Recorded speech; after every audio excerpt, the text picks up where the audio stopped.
주와 기름을 얻을 것이요. 아멘. 자, 그러니까 오늘은 이제 두 번째 시간인데 우리가 성경을 보려면 제가 지난주에 또 말씀을 드렸지만 성경이 이제 그냥 평면적인 게 아닙니다. 입체적인 거잖아요. 그래서 그 공간, 성경에 하나님의 구원 역사가 펼쳐지는 그 공간, 그 장소, 지리를 좀 알 필요가 있습니다.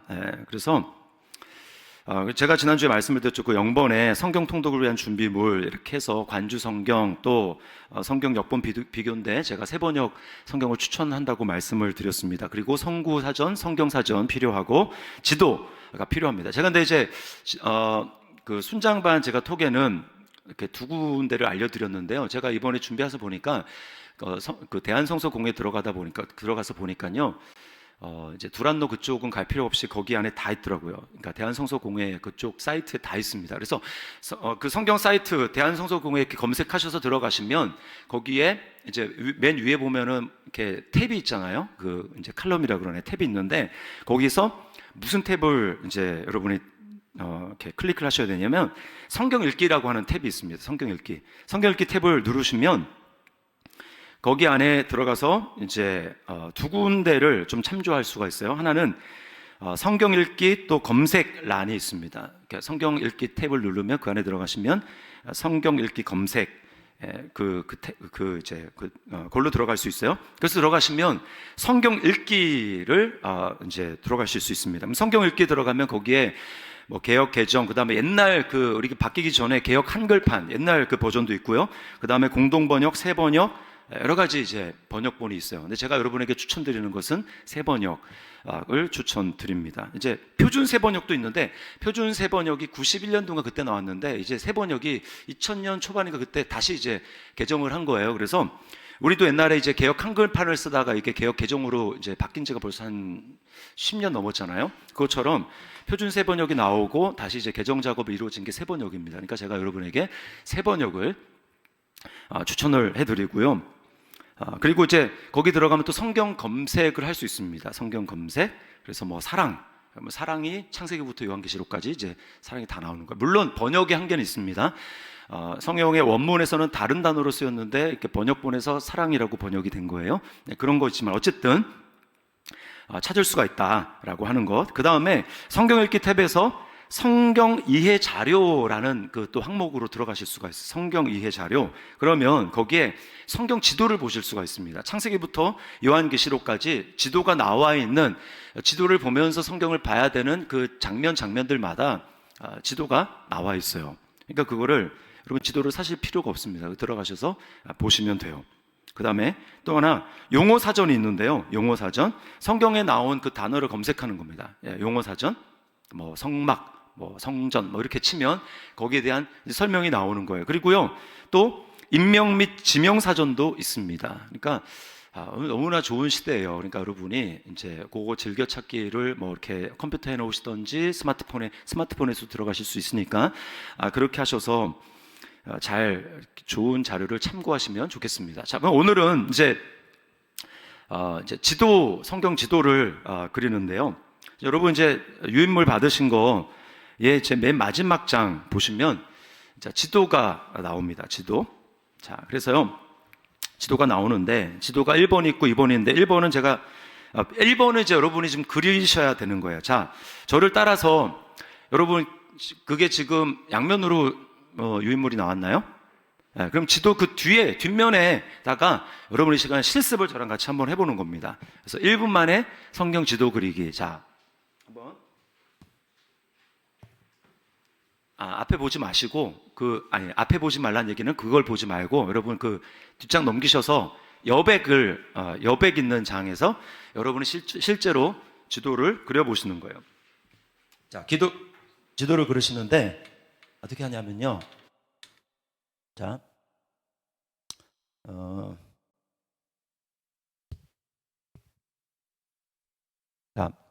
저는 이 전체를 사용할게요. 전체가 이제 딱 옆으로 누운 직사각형이잖아요. 자, 펜을 준비하셨습니까? 자, 펜을 준비하셔서 그리시는데, 자, 옆에 제가 지금 그리는 거는요. 유진소 목사님의 성경 탐구 40일 거기에 나온 이제 여러분에게 성경을 빠르게 지도를 그릴 수 있는 방법, 그거를 제가 이제 참고를 해서 말씀을 드립니다. 그래서 이렇게 있으면 한 3분의 1 되는 지점, 3분의 1 되는 지점에서 밑에 한 3분의 2 지점까지 원래는 이제 직사각형은 아니고 살짝 이렇게 꼬부라지는 건데요. 이렇게 자 한번 그려보세요. 자 이렇게 이거를 빵 한 덩이라고 생각하고 이렇게 그리십니다. 자 실제로 그려보세요. 실제로. 자 그리셨어요? 네, 그리셨죠? 자 그 다음에 여기다가 빵이니까 빵 먹으려면 뭘로 꼽아서 먹죠? 포크를 그립니다. 포크인데 네 개 있는 그 이제 뭐라 그러죠? 그거? 뾰족한 거. 그 네 개 있는 게 아니라 세 개짜리 삼지창처럼 여기를 여기다가 이렇게 해가지고 푹 꼽으시면 돼요. 자, 푹. 자, 꼽으셨죠? 네. 자, 그러면 이제 그 다음에는 뭐냐 하면 이제 치킨 좋아하시나요? 치킨? 네, 치킨. 자, 치킨을 그리시는데 손잡이 이렇게 먹는 살 많은 살코기 있는 부분은 아래로 가고 손잡이는 위로 가게 해서 자 여기에 그 그리시는데 한 절반 조금 못 미치는 왼쪽에다가 그리는 겁니다. 그리고 이제 요 손잡이를 이렇게 그리시고 그 다음에 쭉 내려서 이렇게 그리시는데 요 끝이랑 대충 맞게 이렇게 그려보세요. 자 닭다리 치킨 자, 이렇게 그려보십시오. 자, 그리셨나요? 네. 자, 그 다음에는 이제 돼지 족발을 그릴 거예요. 돼지 족발. 돼지 족발인데, 자, 이 돼지 족발은 어디다 그리냐면 요 밑에 있죠? 요 밑에다가 왼쪽이 위로 이렇게 위로 올라오고 그 다음에 오른쪽은 조금 올라오게 이렇게 해서 돼지 족발을 그려보세요. 그리고 대충 여기 좀 맞아야 돼요. 이렇게 오른쪽이 맞으셔야 됩니다. 자, 한번 그려보세요.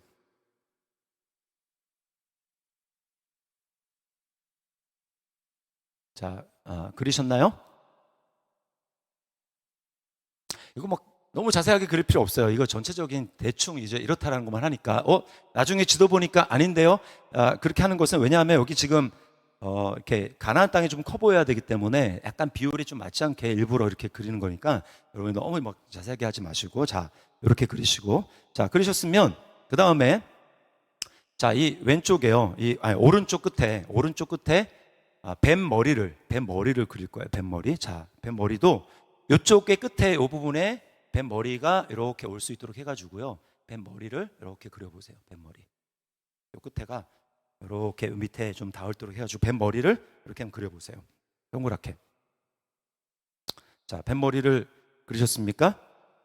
자, 그 다음에 그릴 거는 자 여기서 살짝 앞으로 나오고 여기서 뱀의 그 혓바닥을 길게 두 개로 그리시는 거예요. 그래서 이렇게 위로 하나, 그다음에 이렇게 밑으로 두 개. 자, 이렇게 그려보십시오. 그리셨습니까? 됐죠? 자, 이게 성경 지도 끝입니다. 쉽죠? 네, 이게 성경 지도예요. 자, 그럼 여기다가 이게 도대체 뭔가 싶은데 여기다가 이제 내용을 지어놓는 거예요. 자, 성경에서 오늘 우리가 살펴볼 땅은 이스라엘이란 말이에요. 이스라엘. 가나안 땅이잖아요. 가나안 땅. 하나님이 말씀하신 약속의 땅이고 젖과 꿀이 흐르는 땅입니다. 그러면 어디를 가나안 땅이라고 그러냐? 자, 여기 맨 왼쪽에 있는 여기는 사실은 바다입니다. 바다. 네, 바다예요. 자, 여기를 뭐라고 하냐? 여기 지중해입니다. 자, 거기에 써 놓으세요, 여러분. 지중해.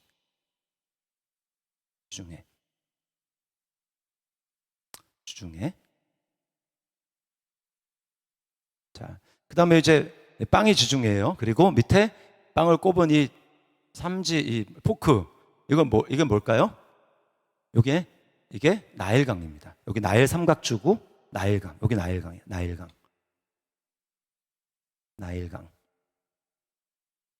나일강이 있고 자, 그다음에 여기 이제 치킨 있잖아요.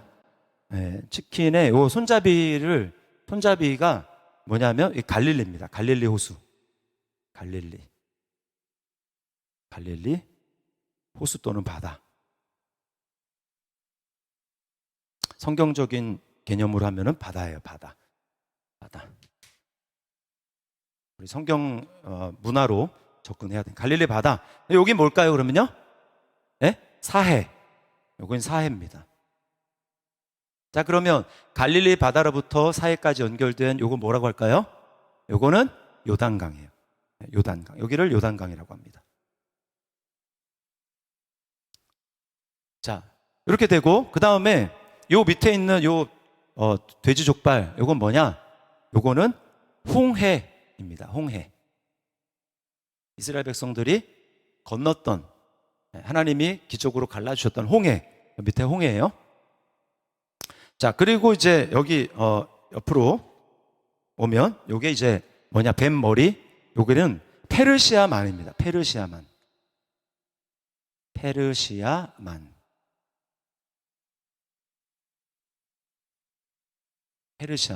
자, 그럼 이 뱀 혓바닥, 이 두 개 나온 혓바닥은, 자, 이건 뭐냐면 맨 이 강 두 개인데요. 성경에 나올 중요한. 자, 맨 위에 있는 게 티그리스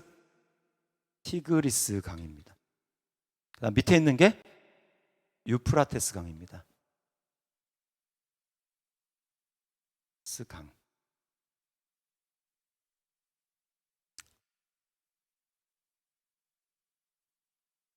자, 적으셨죠? 네. 그러면 이제 바다가 몇 개가 나왔죠? 자, 여기 갈릴리 파란색으로 한 개 바다입니다. 여기. 그다음에 홍해. 그다음에 여기 페르시아만. 여기도 다 물이 있는 곳이에요. 자, 성경에 나오는 이제 모든 나라들 다 이 안에 있습니다. 자, 여기 나일강이니까 여기 무슨 나라일까요? 애굽이겠죠. 애굽, 이집트, 애굽입니다. 여기를 애굽. 자, 그 다음에 티그리스 강이 있는 요쪽에 이제 니느웨가 있어요. 니느웨. 그러니까 니느웨가 있으니까 지금 니느웨까지 나올 필요는 없는데 어쨌든 자, 니느웨가 있으니까 자, 여기는 무슨 나라냐면 여기 이제 아수르입니다. 아수르. 네. 그리고 자, 이제 아브라함이 나왔던 갈대아 우르가 한 요쯤에 있어요. 우르. 그러니까 여기가 바벨론입니다. 바벨론. 대략 위치가 이렇다라는 거예요. 위치가 있고 이렇고. 자, 그리고 그러면 이제 대략 여기서부터 여기까지. 그리고 여기가 이제 다메섹. 다메섹. 있습니다. 자, 그러면 여기를 이제 가나안 땅이라고 하는 거예요. 성경에서 말하는 가나안 땅. 그래서 왼쪽의 경계는 지중해고 오른쪽 경계는 요단강이 됩니다. 요단강. 물론 이제 원래는 하나님이 그 계획하셨던 이 가나안 땅은 여기에요, 여기. 근데 이제 요즘에 우리가 그 신명기 읽고 있지만 이스라엘 백성들이 이제 여기 고센 땅, 고센에서 나와가지고 이렇게 나와가지고 이제 홍해를 건너가지고 광야로 들어가지 않습니까? 여기 그리고 이제 하나 빠진 게 여기가 시내산입니다. 시내산은 홍해 바로 요 위에 있어요. 여기 시내산. 자, 여기를 이제 가나안 땅이라고 하고 이스라엘이 여기서 이제 삽니다.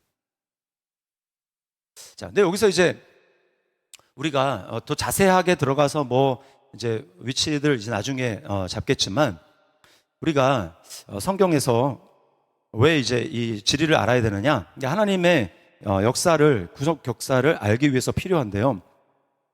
자, 이스라엘 그 지형은 이렇게 보시면 알겠지만 지금 사실은 이렇게 좀 더 좁아요. 이렇게 좀 더 이렇게 가야 됩니다. 이제 지형이 거기 나오지만 그 가로 요 폭이 얼마라고요? 대략 96km라고 나오죠. 96km. 네, 나라가. 그 다음에 요 길이는 얼마라고요, 거기? 네, 560. 이게 560입니다. 560. 그러니까 종으로 이렇게 긴 나라예요. 우리 한반도에 10분의 1밖에 되지 않습니다.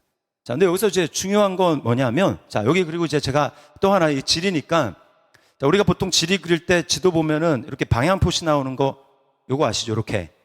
그죠? 이쪽이 뭡니까? 동쪽.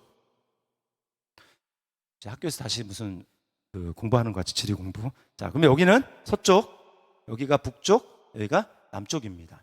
자, 근데 이스라엘에서 그 방향을 나타낼 때는 어떻게 하냐면, 이스라엘 사람들은요, 동쪽이 앞이에요. 동쪽이 앞에. 네. 자, 여기 지금 우리 동탄이잖아요. 뒤쪽이 그 경부고속도로가 있으니까 이제 동쪽이 이렇게 됩니다. 그죠? 그죠? 그러니까 이제 이쪽이 동쪽이잖아요. 그죠?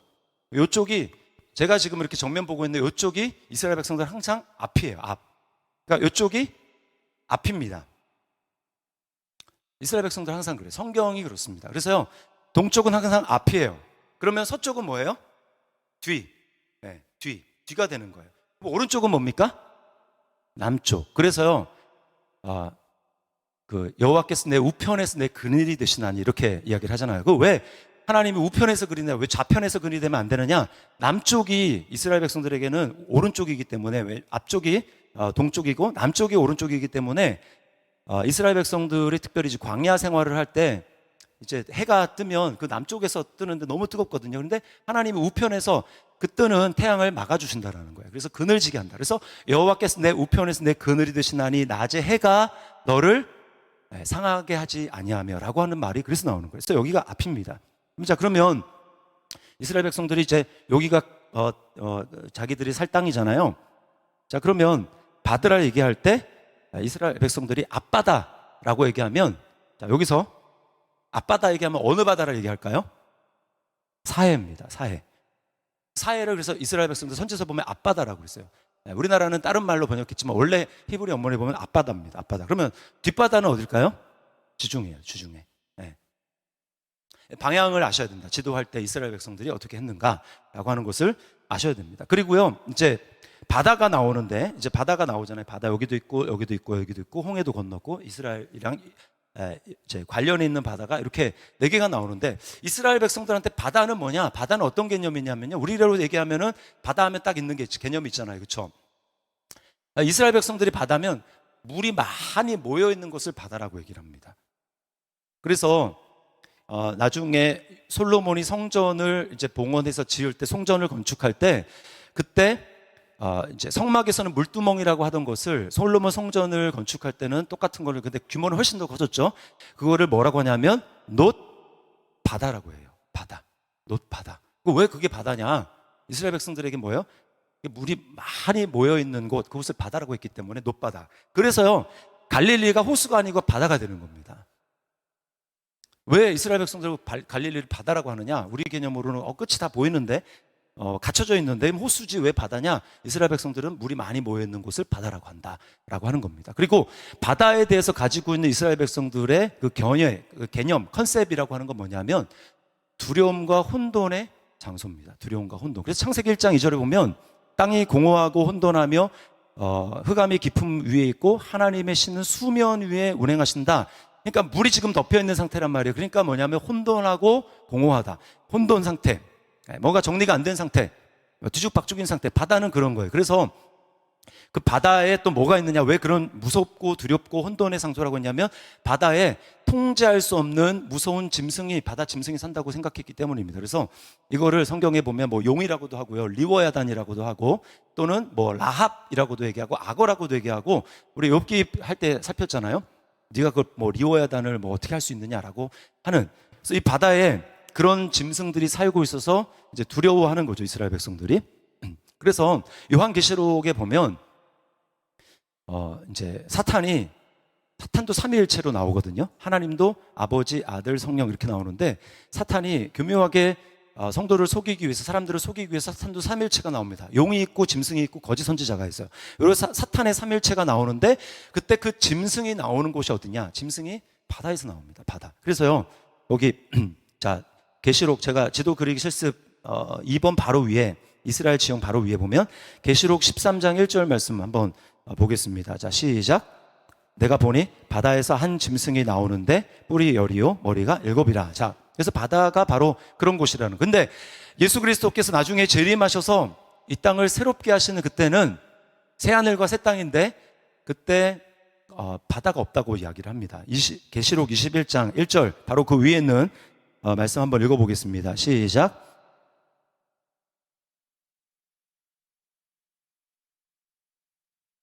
네, 바다도 다시 있지 않더라. 이 말은 그러면 우리 나중에 예수님이 다시 재림하면 바다는 싹 없어지는 건가요? 그 말이 아니고요. 바다가 짐승이 나오는 그런 두려움과 통제가 될 수 없는 그런 두려움의 장소에서 그런 장소가 아니라 이제는 이제 그런 곳이 아닌 완전히 이제 새로운 곳으로 바뀐다라고 하는 뜻입니다. 그러니까 주님이 모든 죄와 혼돈과 그런 것들을 다 질서를 바로 잡으신다라는 뜻이에요. 바다도 다시 있지 않더라고 하는 말은 바로 그런 의미라고 하는 것입니다. 질이니까 제가 이제 다 다루는 거예요. 자, 그리고 자, 이스라엘 지형 거기에 여러분 마지막 그 지도 그리는 거 이거랑 비슷한 지도 말고 이제 칼라로 된 지도 있죠. 거기를 보시면 자, 거기와 지금 이스라엘 지형 거기를 같이 보시는 거예요. 자, 같이 보시는데 자, 이스라엘 지형은 이렇게 단면으로 자르면 이렇게 길게 돼 있는데 이렇게 단면으로 자르면요. 이렇게 단면으로 자르면 어떤 모습이 되니까 딱 잘라가지고 옆에서 이렇게 딱 보잖아요. 그러면 어떻게 되냐면 이스라엘은 자, 이거 좀 지우겠습니다. 제가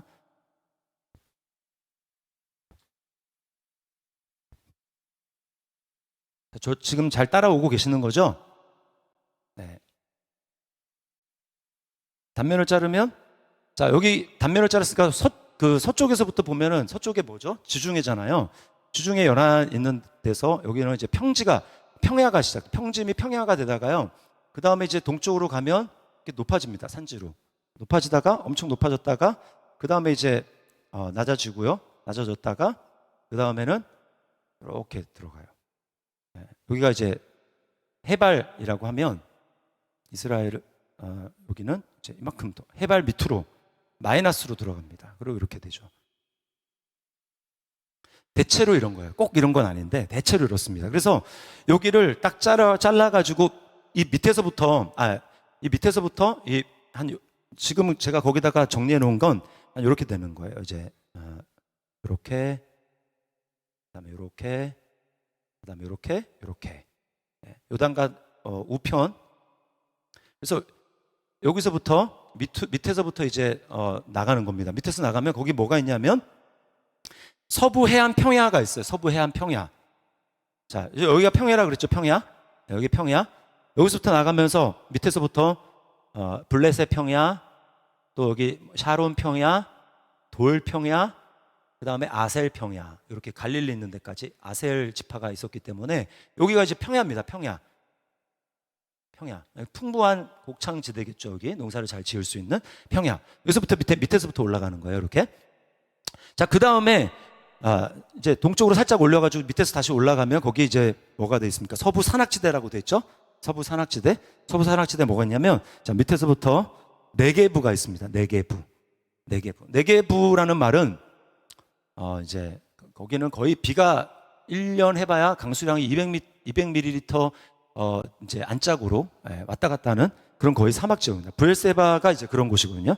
거기부터 남쪽, 광야죠, 광야. 그래서 사막이죠. 자, 그래서 네게부가 있고, 그 다음 위에 또 뭐가 있어요? 유다 산지, 유다 산지가 있고, 그 다음 뭐예요? 사마리아 산지, 그 다음 또 뭐 있습니까? 갈릴리 저지대, 여기 갈릴리 저지대, 그리고 뭐가 있어요? 갈릴리 고지대가 있습니다. 그냥 그렇다는 것만 알아주세요. 그리고 중앙대협곡이 있습니다. 자, 중앙대협곡. 여기가 이제 중앙대협곡인데, 밑에서부터 보면은 아라바 광야가 있어요. 아라바 광야가 저쪽 아라비아라가 아니고 이쪽 요단강 줄기를 잇는 이쪽 아라바 광야가 있습니다. 그래서 아라바 광야가 밑에 있고 그다음 뭐 있어요? 사해가 있고 그다음에 또 뭐 있어요? 요단 계곡. 자, 여기 요단 계곡입니다. 요단 계곡이 있고, 그 다음에 갈릴리 호수가 있고, 또 뭐 있어요? 훌라 계곡. 위에 이제 훌라 계곡이 있습니다. 그 다음에 이제 동부 산악지대로 가면, 동부 산악지대. 자, 왼쪽, 이제 요단강 건너서 오른쪽이에요. 오른쪽. 동부 산악지대로 가면 밑에서부터 에돔이 있고, 에돔이 있고, 모압이 있고, 암몬이 있고, 그 외에 뭐가 있습니까? 길르앗이 있고, 그 다음에 바산이 있고, 그 다음에 여기 이제 헐몬산이 있습니다. 헐몬산이 있어요. 헐몬산. 자, 이게 대충 이스라엘 지도가 이렇게 됩니다. 그리고요, 자, 이렇게 표시를 했지만 요거는 이제 사해를 얘기를 하는 거고, 사해. 여기가 갈릴리가 마이너스 200 해발, 그리고 사해가 마이너스 400 해발입니다. 그러니까 지구상에서 가장 낮은 지형이에요. 바다보다 더 밑에 있습니다. 그래서 이렇게 낮은 채로 물이 이렇게 흘러가는 거예요. 흘러갑니다. 자, 그렇게 아시고요. 자, 이스라엘 백성들에 있어서 지형은 거기 써놨지만 지중해와 아라비아 사막의 싸움이에요. 지중해와 아라비아 사막의 싸움입니다. 거기 누가복음 12장 54, 55절에 예수님이 하신 말씀을 우리 같이 한번 읽어보겠습니다. 시작. 너희가 구름이 서쪽에서 이는 것을 보면 곧 말하기를 소나기가 오리라 하나니 과연 그러하고 남풍이 부는 것을 보면 말하기를 심히 더우리라 하니 과연 그러하니라. 자, 이 말이 지금 무슨 얘기냐면, 이거 지워버렸는데, 자,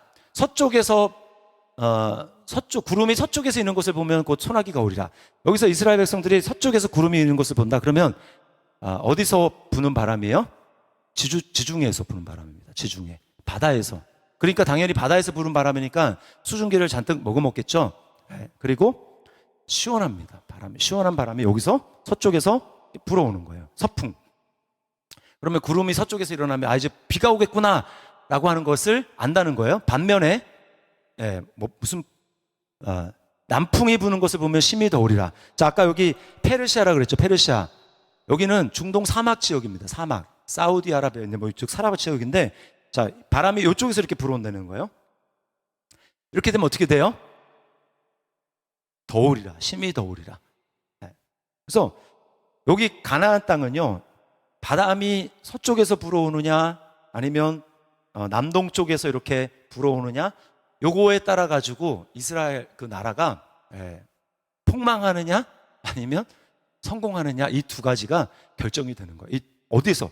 서쪽에서 오느냐 남동쪽에서 불어오느냐. 여기는 사막바람, 여기는 지중해에서 불어오는 바람입니다.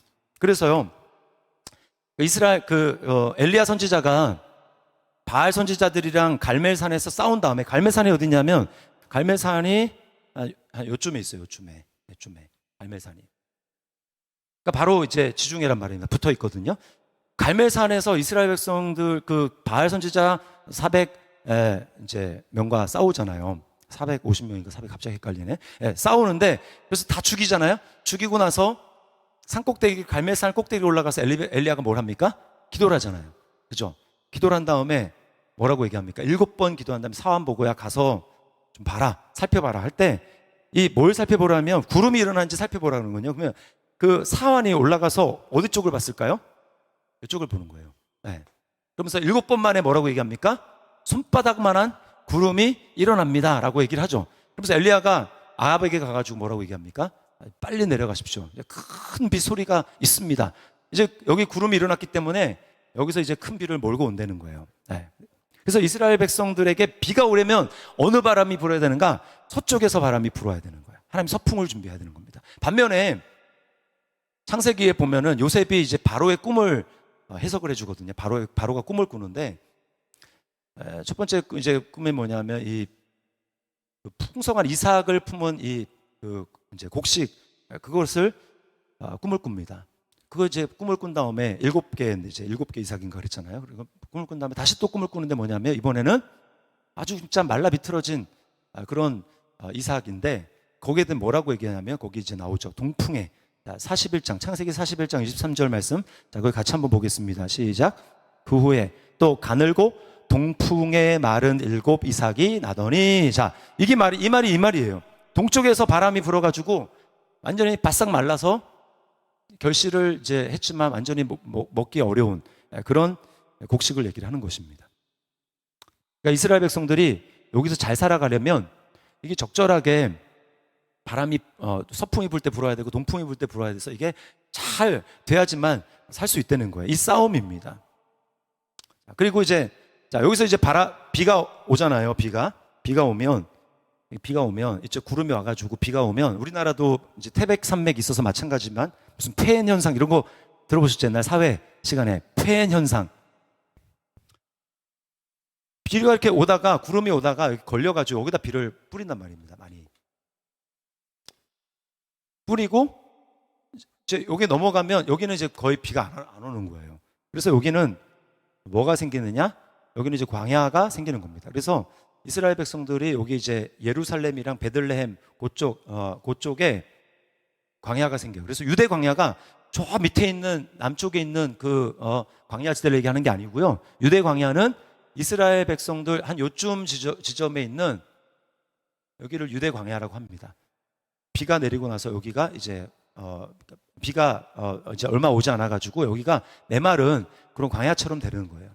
비가 좀 그나마 내려주면 여기 풀이 자라지만 비가 내리지 않는 건기가 되면은 여기가 이제 말라집니다. 그래서 여기에 이제 유대 그 목자들이 거기서 이제 풀을 먹이기도 하고, 그래서 이제 오르락 내리락 하면서 목자들이 풀을 이제 먹이는 거예요. 자, 여기서 이제 젖과 꿀이 흐른다라고 하는 그 말의 의미를 좀 살펴보려고 합니다.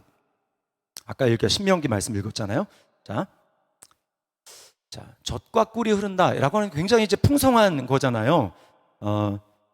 자, 근데 애굽 땅이랑 이스라엘 백성들이 사는 땅이랑은 아까 차이가 있습니다. 애굽 땅은 여기에 나일강이 있어가지고 나일강은 마르는 법이 없어요. 엄청 큰 강이기 때문에 마르지 않습니다. 그리고 이제 1년에 한 차람씩 범람하잖아요. 그래서 여기 나일 삼각주가 풍요로운 이유가 범람한 그 황토흙이 범람해가지고 이 흙이 엄청나게 풍요로운 흙이 되는 거예요.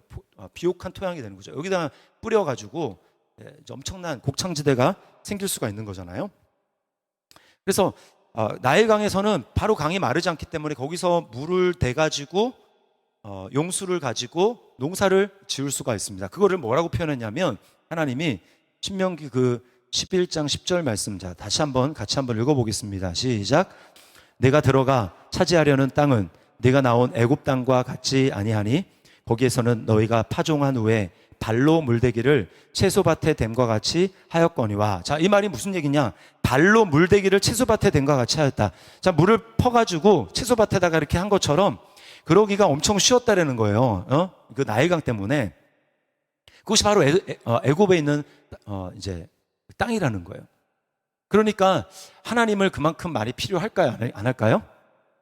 물이 마르지 않기 때문에 그냥 물 퍼가지고 그냥 발로 물대기해서 이렇게 나르면 되는 거예요. 관계 용수를 대기가 굉장히 쉬운 곳이 바로 이집트 애굽 땅이라는 겁니다. 근데 가나안 땅은 어떤 거예요? 가나안 땅은 자 신명기 11장 11절 그 방괄호 2번 그 밑에 다시 한번 읽어봅니다. 시작. 너희가 건너가서 차지할 땅은 산과 골짜기가 있어서 하늘에서 내리는 비를 흡수하는 땅이요. 자, 이 말이 약간 좀 번역이 헷갈리게 됐는데 하늘에서 땅이 비를 흡수하지 않는 땅이 어디 있겠습니까? 다 비를 흡수하거든요. 근데 이 말이 무슨 뜻이냐면 자, 그걸 새 번역에서는 이렇게 번역했어요. 하늘에서 내리는 비를 흡수하는 땅이요. 이거를 하늘에서 내린 빗물로 밭에 물을 댑니다. 무슨 얘기인지 아시겠어요? 하늘에서 비가 내린 그 물로 밭에다가 물을 댑니다. 이 얘기는 이 나일강과 같은 그런 강은 없다. 자, 여기 요단강이 있지 않나요? 갈릴리 있지 않나요? 근데 아까도 얘기했지만 마이너스 200. 그러니까 여기는 뭐 200에서 400이니까 뭐 한 300 되겠죠. 요단강. 그러니까 땅보다 뭐 저 깊이 있는 거예요. 거기서 그 당시의 기술로 뭔가 이렇게 펌프 같은 걸 해가지고 끌어서 할 수 있는 기술이 전혀 안 되기 때문에 여기서 요단강에서 물을 끌어가지고 갈릴리에서 물을 끌어가지고 할 수가 이게 불가능하다. 이스라엘은 하늘에서 내리는 비를 가지고 물을 대야 되는, 땅에다 물을 대야 되는 그런 곳이란 말입니다. 그래서 중요한 게 뭐냐?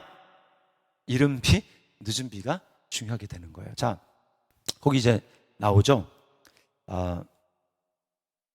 하나님이 돌보아 주시는 땅이라는 겁니다. 하나님이 돌보아 주시는 땅, 이른 비와 늦은 비가 내리는데, 자, 거기 신명기 11장 12절부터 14절을 우리 다시 한번 읽어보겠습니다. 시작. 내 하나님 여호와께서 돌보아 주시는 땅이라. 연초부터 연말까지 내 하나님 여호와의 눈이 항상 그 위에 있느니라. 내가 오늘 너희에게 명하는 내 명령을 너희가 청종하고 너희 하나님 여호와를 사랑하여 마음을 다하고 뜻을 다하여 섬기면 여호와께서 너희의 땅에 이른 비 늦은 비를 적당한 때에 내리시리니 너희가 곡식과 포도주와 기름을 얻을 것이요. 자, 여기 이른 비와 늦은 비가 나옵니다. 이른 비와 늦은 비. 이스라엘 백성들 그 땅이 왜 이른 비와 늦은 비가 있냐면요, 우리나라처럼 사계절이 있는 게 아니라 이스라엘 백성들은 우기와 건기 딱 두 가지밖에 없어요. 그럼 우기는 언제부터 우기냐? 그냥 퉁쳐서, 그냥 제가 10월로 퉁치겠습니다. 정확하게 막 또 따지지 마세요. 10월부터 해가지고 4월까지 대략 그때가 우기입니다. 우리나라 이 태양력으로 계산했을 때. 건기는 약간 3, 4월. 건기는 이제 한 4, 5월부터 시작해가지고 이제 9월, 10월 요 되기 전까지. 요 때가 무슨 절기로 따지면 무슨 절기냐면요, 초막절이에요. 초막절이 시작됩니다. 그리고 여기가 절기가 뭐냐면 6월절입니다. 그래서요, 초막절부터 6월절까지는 이스라엘 백성들이 건기고, 6월절 지나서, 그 다음에 6월절 지나서 50일 만에 오는 게 뭐예요? 오순절이잖아요. 네, 그걸 칠칠절이라고 그래요. 초실절이라고도 얘기를 합니다. 자, 오순절 요때부터는 건기가 되는 거예요. 그래서 추막절이 있는데, 이제 그 요한복음 7장에 보면 예수님이 이제 성전에 가셔가지고 명절 곧 큰 날, 마지막 날에 예수님이 일어나셔서 뭐라고 크게 말씀하시냐면, 누구든지 목마르거든 내게로 와서 마셔라. 나를 믿는 자는 성경의 이름과 같이 그 배에서 생수의 강이 넘쳐나리라 라고 말씀하셨거든요. 그게 뭐냐면, 초막절 때 이스라엘 백성들이 하는 게 뭐냐면, 초막절 때 기우제를 합니다. 기우제. 왜 기우제를 하냐면, 이렇게 해가지고 이때 뭐가 내려야 되냐면, 이때 이제 이게 파종하기 시작할 때이기 때문에 우기에 이때 이른 비가 내려줘야 되는 거예요. 우기 시작할 때 이른 비가 내려줘야 합니다. 그래서 하나님 비를 내려주십시오. 왜? 이 땅은 발로 물대기를 하는 애굽 땅과 같지 않기 때문에 하나님이 비를 주셔야 할 수 있습니다. 그러니까 이제 이른 비를 내려달라는 기우제를 하나님 앞에 지냅니다. 그래서 이른 비가 내리면 파종하고 이제 곡식 공사를 이제 농사를 시작할 수 있는 거예요. 그리고 이제 요 6월절 요 끝에쯤 됐을 때는 뭐가 내려야 됩니까? 이제 거두어 드리기 전에 마지막 내리는 이 늦은 비가 내려줘야 되는 거예요. 그럴 때 풍성한 곡식을 거둘 수가 있는 것입니다. 근데 이제 이른 비와 늦은 비가 내려와야 되는데 그때 서풍이 불어야 되겠죠? 근데 그때 서풍이 아니라 만약에 동풍이 분다, 그러면 이제 망하는 겁니다. 그냥 가뭄이 드는 거예요. 가뭄. 살 수가 없는 것입니다. 근데 이 지금 이른 비와 늦은 비를 결정하는 것이 어디에 달려 있습니까? 지금 하나님이 내가 너희를 돌본다. 이제 해가 처음 시작하는 날부터 시작해가지고 해 마지막 날까지, 그 연도의 마지막 날까지 내 눈이 항상 너희를 바라보고 있다 라고 하시면서, 하나님 이 땅은 내가 돌보는 땅이다, 이 이집트 땅처럼 사람이 자기 힘으로 살아가는 게 아니라 내가 돌보는 땅이다 라고 하시면서, 하나님이 거기에 뭘 조건으로 보십니까? 순종. 내가 오늘 너희에게 명하는 내 명령을 너희가 만일 청종하고 너희 하나님 여호와를 사랑하여 마음을 다하고 뜻을 다하여 섬기면 그러면 내가 여기에 이른 비와 늦은 비를 주어서 너희로 하여금 여기서 풍성하게 결실을 거둘 수 있게 하겠다라고 하는 겁니다. 이게 이스라엘 백성들이 살아가는 방식이었어요. 가나안 땅에서 사는 우상을 섬기는 사람들은 이 비를 누가 준다고 믿었습니까? 바알이 준다고 믿었어요. 바알. 그래서 우상을 숭배하는 겁니다. 바알. 근데 하나님 뭐라는 거예요? 바알이 아니고 내가 주는 거라. 이게 이스라엘 백성들이 사는 이 지리가 우리에게 보여주는 겁니다. 하나님이 그랬어요. 광야를 걸어갈 때 모세의 리더십에 대해서 반역했던 그 고라 일당들 있지 않습니까? 고라, 아비람, 다단. 이 고라 일당이 했던 말이 뭐냐면 자기들이 육신의 눈으로 딱 보기에는 젖과 꿀이 흐르는 땅이 여기가 아닌 거예요. 젖과 꿀이 흐르는 땅으로 하나님 우리를 보내신다 그랬는데 여기 젖과 꿀이 흐르는 땅이 아닌데 여기는 잘못하면 까딱하면 죽는 땅인데 그때 가서 딱 깨닫고 보니까 뭔 거예요? 젖과 꿀이 흐르는 땅이 여기가 젖과 꿀이 흐르는 땅이네 라고 얘기하면서 이렇게 얘기를 했습니다. 거기 이제 젖과 꿀이 흐르는 땅에 숨겨진 의미에서 반괄호 1번 두 번째 민수기 16장 13절 말씀, 자 같이 한번 읽어보겠습니다. 시작. 네가 우리를 젖과 꿀이 흐르는 땅에서 이끌어내어 광야에서 죽이려 함이 어찌 작은 일이기에 막 하면서 이제 막 모세한테 대해서 따지거든요. 자, 잘 보세요. 우리를 젖과 꿀이 흐르는 땅에서 이끌어내어 광야에서 죽이려 함이, 그러니까 젖과 꿀이 흐르는 땅이 어디라는 얘기예요? 지금 이 사람들 얘기는 애굽이라는 얘기입니다. 그러니까 여러분 우리가 분명히 알아야 될 게 뭐냐, 세상이 얘기하는 불신의 눈으로 바라보는 젖과 꿀이 흐른다라는 땅과 그 의미와 하나님이 우리를 향해서 젖과 꿀이 흐르게 하겠다라고 하는 말이 그냥 육신의 눈으로 바라보면 여기가 젖과 꿀이 흐르는 거죠. 엄청 그 토양이 비옥하고 땅 지으면은 뭐 2모작, 막 3모작도 가능한 여기가 젖과 흐르는 땅이죠. 어떻게 여기 지금 막 산지로 돼 있고 막 요 광야도 있고 여기 막 네게부 아까 얘기했지만 여기는 광야거든요. 광야. 비가 안 와요. 어떻게 여기가 이 땅이 젖과 흐르는 땅이 될 수 있습니까? 이거 말이 안 되지 않습니까? 이게 바로 성도의 비밀입니다. 성도의 비밀. 그러니까 우리는 세상 사람들이랑 달라요. 하나님이 성도를 자기 백성으로 부르시면서 지금 가나안 땅에 두셨잖아요. 애굽 땅에서 이끌어내서 지금 가나안 땅에 두셨잖아요. 여기는 물질적으로 풍부했을지 몰라요. 하나님 없는 곳입니다. 여기는 물질적으로 봤을 때는 좀 별로 아닌 것 같은데, 근데 뭐예요? 하나님이 그때마다 이른 비, 서풍, 또 늦은 비 보내셔가지고 하나님 이 땅을 먹여 살리는. 그래서 결국은 뭐예요? 내 생명은 주님께 있습니다. 나를 공급하시는 분은 하나님이십니다. 하나님이 살게 하시면 나는 살고 하나님 저를 살게 하지 않으면 저는 살 수 없습니다. 여러분 이게 바로 하나님이 자기 백성을 이끌어서 가시려고 하는 하나님의 그 구원의 놀라운 섭리가 있다는 거예요. 가나안 땅은요, 그래서 하나님이 돌봐주시면 젖과 꿀이 흐르는 땅, 불순종하고 하나님이 돌봐주시지 않으면 살 수 없는 땅이 되는 겁니다. 이것은 우리에게 참 시사하는 바가 많아요. 자, 하나님은 우리에게 하나님을 의지하며 살기를 바라시는 겁니다. 이게 성도의 삶이라는 거예요.